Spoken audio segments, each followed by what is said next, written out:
Ya Bang, manuver Anies Baswedan saat ini Bang?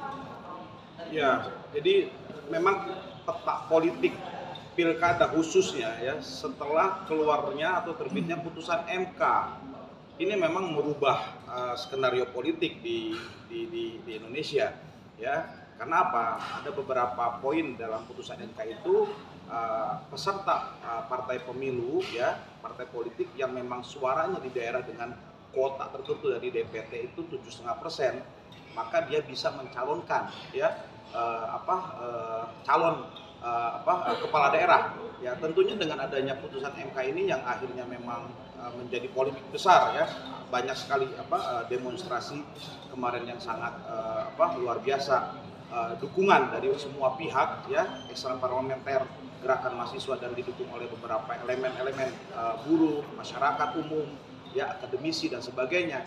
Bahkan ada kalangan artis yang mendukung agar putusan MK ini betul-betul dilakukan oleh KPU ya. Dalam hal ini DPR dan pemerintah ya itu harus betul-betul dengan adanya putusan MK melahirkan undang-undang yang memang sesuai dengan putusan MK, yang akhirnya KPU kemarin berita ya, dan DPR pun membatalkan rancangan undang-undang pilkada ya, kemudian PKPU pun menerbitkan sudah putusan MK. Maka peta politik ini berubah ya, karena memang Jakarta ini kan barometer ya, dan adanya putusan MK ini tentunya menjadi semakin bergairah ya, konstelasi ataupun konstentasi ya pilkada di Indonesia, khususnya di ibu kota Jakarta. Maka banyak sekali tokoh-tokoh yang memang sebelumnya sudah diprediksi akan maju ya sebelum putusan MK ini sangat menghambat ya, karena harus ada dukungan beberapa partai. Karena di DKI ini DPRD ya, partai politiknya pemenangnya PKS, tetapi kan tidak full dia, minimal suara 20 kursi ya, otomatis perlu adanya koalisi ya. Ternyata peta berubah, Ridwan Kamil bersama Suswono ya, yang akhirnya Kim Plus ini menjadi motor gerakan yang luas, yang besar ya untuk di pilkada DKI Jakarta. Ada yang putusan MK, tentunya Anies Baswedan ini mempunyai peluang ya dengan PDIP, salah satu partai politik besar ya di mana ini bisa diusung ya agar menjadi kompetisi yang sehat untuk Jakarta khususnya seperti itu. Melihat sosok Anies sendiri Bang, dari praktisi hukum seperti apa Bang? Abang menilai Anies? Ya, beberapa kebijakan Anies untuk 5 tahun yang lalu ini kan bisa kita cermati dengan rekam jejak media ya, bagaimana Anies Baswedan memberikan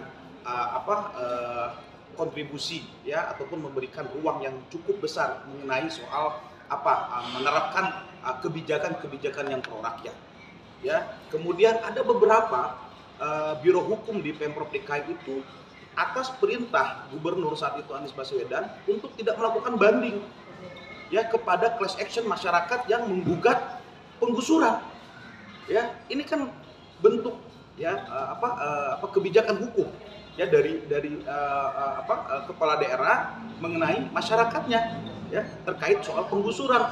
Bila mana dilakukan oleh kepala daerah untuk tidak mendukung, tidak melanjutkan banding, ini kan tandanya apa? Pemerintah daerah segera melaksanakan keputusan pengadilan negeri untuk masyarakatnya sendiri ya. Ini kan bukan untuk orang lain. Nah, ini salah satu bentuk kebijakan hukum ya ataupun praktik hukum yang dilakukan oleh Anies Baswedan saat menjabat gubernur 5 tahun yang lalu. Seperti itu. Ya, artinya ini kan dia datang pada hari ini ke PDI ya. Apa nih Bang harapannya agar mendapatkan dukungan penuh dari PDI atau seperti apa nih Bang? Oke, jadi memang karena peta politik tadi yang berubah, tentunya kan Anies Baswedan masih punya kans ya untuk maju ya, tetapi kan memang dukungan suara sesuai dengan putusan MK tadi harus terpenuhi ya. Apakah nanti PDIP akan bergabung dengan partai peserta pemilu lainnya yang tidak parlementer di pusat gitu kan, seperti partai buruh kalau nggak salah kan gitu ya. Apakah nanti partai Garuda ya, partai umat misalkan yang memang belum memilih kemana arahnya. Meskipun kita tahu mungkin partai buruh ataupun partai umat ya, ada beberapa informasi gitu ya yang beredar mungkin mereka akan mendukung Anies Baswedan. Tentunya bila diakumulatifkan di suara di DKI Jakarta saat pemilu kemarin ya, dan itu cukup dengan suara PDIP di DKI Jakarta, maka ini sudah bisa diusung gitu loh. Totalitas suara tadi sesuai putusan MK ya, kembali lagi kita rujukannya saat ini, maka Anies bisa maju lenggang sebagai peserta pilkada DKI Jakarta. Ya, mengingat historis antara PDI dengan sosok Anies nih. Ini seperti apa Bang sudut pandang Abang? Ya. Karena ini kan juga berkaitan dengan warga Jakarta yang Betul. melihat sosok Anies itu ya seperti harusnya tidak dengan PDI begitu. Ya memang sekali lagi gini, politik itu tidak ada lawan abadi. Ya ada gium seperti itu, tetapi ada kepentingan bersama yang bisa disamakan. Ya, memang platform partai PDIP ini kan marhain, ya lebih kepada wong cilik kebijakannya, tetapi sebenarnya itu hampir semua partai politik akan menerapkan kebijakan pro rakyat, tentunya bila mana memang nurani yang diutamakan, ya kemudian goodwill, kehendak baik untuk memajukan masyarakat kecil, karena kan mayoritas kita nih masyarakat yang lebih pendidikannya rendah, pendapatan rendah. Ini kan seharusnya lebih banyak ya yang termarginalkan ini dimaksimalkan oleh pejabat pilkada gitu loh, pejabat gubernur ataupun bupati wali kota. Ya, tentunya dengan platform PDIP tadi mengharapkan Anies Baswedan memiliki visi misi yang sama gitu dalam menerapkan kebijakan nantinya. Ya, saya berpendapat tidak ada hal yang sangat prinsipal di sana, karena kebijakan Anies Baswedan bisa dilihat 5 tahun yang lalu. Apakah ada diskriminasi? Ya, apakah ada konflik ya horizontal, konflik sosial misalkan yang terjadi di DKI Jakarta? Stabilitas politiknya baik kok, stabilitas masyarakatnya baik ya selama 5 tahun ke depan. Bahkan Ketua DPRD Pak Prasetyo itu mengatakan selamat datang ya, walaupun kemarin lawan gitu kan, tetapi sekali lagi politik itu tidak ada lawan abadi ya, kepentingan yang penting ya, kepentingan bersama untuk masyarakat Jakarta ya, yang kemudian tidak boleh dalam politik ini baper ya, bawa perasaan sedikit tersinggung dan sebagainya. Saya pikir tidak layak untuk sebagai pemimpin ya, apa yang harusnya dilakukan oleh para calon pilkada ini, peserta pilkada di DKI Jakarta. Tapi Abang melihat dengan putusan MK itu, menurut Abang ini PDIP ini diuntungkan nggak Bang dengan putusan MK?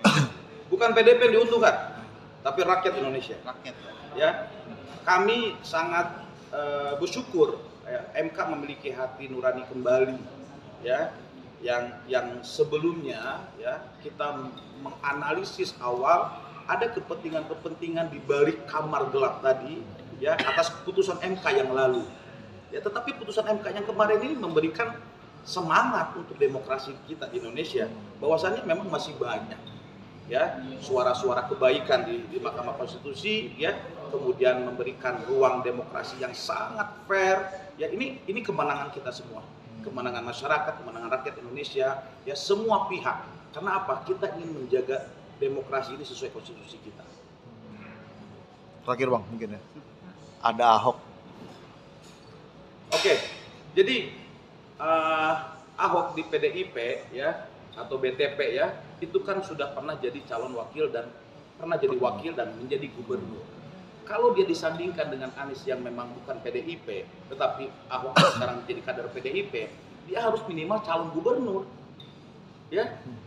Dia nggak bisa jadi cawagup gitu loh, karena dia sudah pernah jadi gubernur.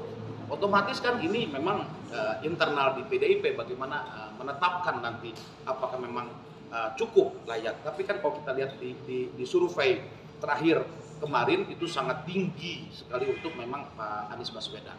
Setelah itu memang baru ada Ridwan Kamil ya, karena sudah mulai diusung ya, tetapi jauh sekali 2 digit dengan Anies Baswedan terkait survei pemilihan DPT memilih masyarakat Jakarta untuk calon peserta pilkada DKI Jakarta.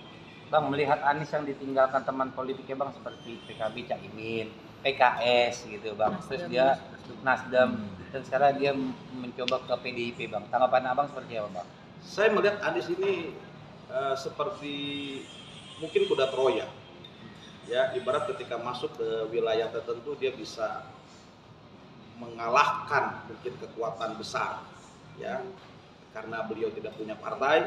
Ini juga menarik untuk kita studi, ya, kenapa sosok Anies Baswedan ini bisa menjadi apa ya, daya tarik magnet gitu untuk semua partai politik, yang akhirnya mereka ini kontrario, ya, untuk tidak mengusung Anies Baswedan bersama-sama. Ini kan ada deal-deal politik tadi, ya, sekali lagi ini tidak ada lawan abadi, ya, semua politik ada kepentingan abadi bagaimana bisa memastikan masing-masing terjaga kepentingan politiknya. Ya, saya pikir sekali lagi tadi di awal bila mana tokoh seperti Anies Baswedan ini terlalu baper, ya tidak pantas untuk lanjut, kan gitu. Tapi selama ini Anies Baswedan cukup bisa menjaga ritme permainan politik di Indonesia, karena bisa saja ini adalah cara-cara elit-elit politik kita di atas, ya, bagaimana bisa memainkan peranan masing-masing, karena kan ini sebentar lagi pelantikan Oktober, presiden terpilih dan wakil presiden, dan tentunya kan 5 tahun ke depan kita tunggu, ya, hanya satu tokoh yang selama ini kontra dari dengan kebijakan istana, itu adalah Anies Baswedan. Ya, bila mana ini terus dijaga, saya pikir kan ada lawan tanding yang akan terus sampai di 2029. Saya pikir ada perpanjangan pemahaman soal elit politik ini, ya, di atas ini bagaimana Anies ini agar tidak terlalu terbang terlalu tinggi, ya, tetapi PDIP ini cukup cerdas, ya, melihat ini karena memang sudah waktunya mereka juga harus menyiapkan tokoh baru setelah Jokowi lengser nanti Oktober 2024. Tapi kabarnya akan disandingkan dengan Rano Karno, Bang. Abang sendiri melihat seperti apa, Bang? Ya, sekali lagi ini kan beredar berita cukup dahsyat gitu, ya. Karena ini besok ini kan udah mulai pendaftaran pilkada Indonesia sampai tanggal 29. Makanya kan harus dipastikan ini semua partai kan sedang mempersiapkan, khususnya PDIP, bagaimana menyandingkan bila mana memang Anies yang akan diputuskan oleh Ibu Megawati, kan seperti itu, ya. Apakah dengan Rano Karno, apakah dengan Ketua DPD DKI Jakarta, PDIP DKI Jakarta, apakah dengan para Setio, Ketua DPRD, ini juga kan banyak sekali. Apakah di luar PDIP? Tapi hemat saya melihat ini kecenderungan memang akan memilih dari pihak PDIP untuk wakilnya gitu. Nah ini kita akan lihat apa ya namanya nih perjalanan di hari-hari berikutnya, karena besok sudah mulai pendaftaran, ya, sampai tanggal 29 batas waktunya. Kalau tidak salah syarat-syarat untuk menjadi calon peserta pilkada, Pak Anies Baswedan sudah melengkapi itu. Ya, tentunya tinggal syarat partai politik untuk mengusungnya. Gitu. Nah, kita lihat aja dinamika ini yang terjadi 1-2 hari ke depan ini sesuai batas waktu sampai tanggal 29 Agustus. Ada yang mau disampaikan nggak, Bang, untuk Pak Anies, kan sebentar lagi mau pencalonan gitu, mungkin? Ya, kalau dari kami tentunya, ya, memandang dalam konteks praktisi hukum, ya, konstelasi politik di DKI Jakarta ini sangat luar biasa, ya. Saya berharap para peserta pilkada DKI Jakarta ini sangat menjaga ketenangan, kenyamanan, ya, ketentraman masyarakat, ya. Gejolak ini kan sangat dahsyat, efek dari domino Pilpres kemarin. Ya, tentunya saya berharap Pak Anies ini bisa menjaga itu, ya, tetap berjuang untuk masyarakat Jakarta khususnya, ya, bila mana memang pada waktunya Tuhan memberikan jalan dia untuk diusung oleh PDIP dan beberapa partai pendukung lainnya yang sesuai dengan putusan MK, maka go ahead, ya, semoga bisa meneruskan kebijakan yang pro rakyat untuk masyarakat Jakarta. Oke, dan bungkus.